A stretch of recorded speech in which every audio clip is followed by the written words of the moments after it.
sitä Yleisradion väliä.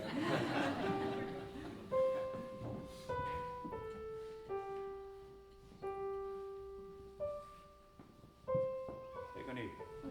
Joo.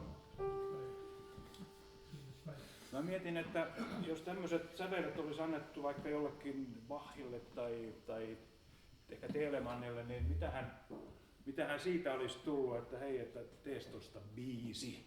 Ja mä mietin, että olisiko se jotain tämmöistä.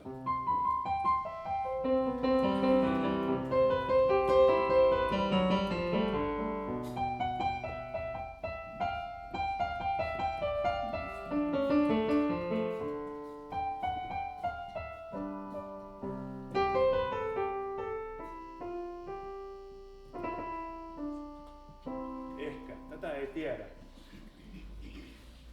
Dizzy Gillespie aikanaan sanoi, että jos se jazz-bändi soittaa yhtään väärää ääntä keikalla, niin se on huono bändi, ja tuossa niitä tuli jo useampia.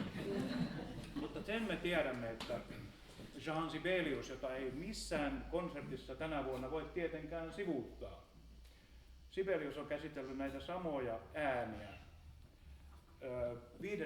sinfoniansa finaalissa, jossa on semmoinen huikea käyrätorvien tai trumpettien soittama semmoinen, sitä kutsutaan joutsen kuvioksi sen vuoksi, että Sibelius Ainolassa kävellessään 100 vuotta sitten, muuten 1915, näki 16 joutsenta, ja niiden tämä viesti ääni teki hänen aivan mielettömän vaikutuksen. Hän halusi sen 5. sinfoniansa finaaliin tämän kuvion, ja nämä samat äänet, joita tässä äsken oli tämä aikamerkki, niin hän käsittelee näin.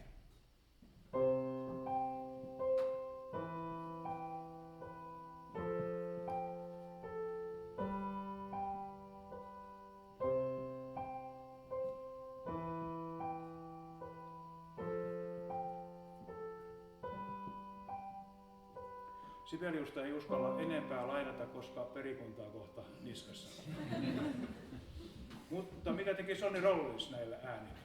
Kuulette sen nyt. Saint Thomas.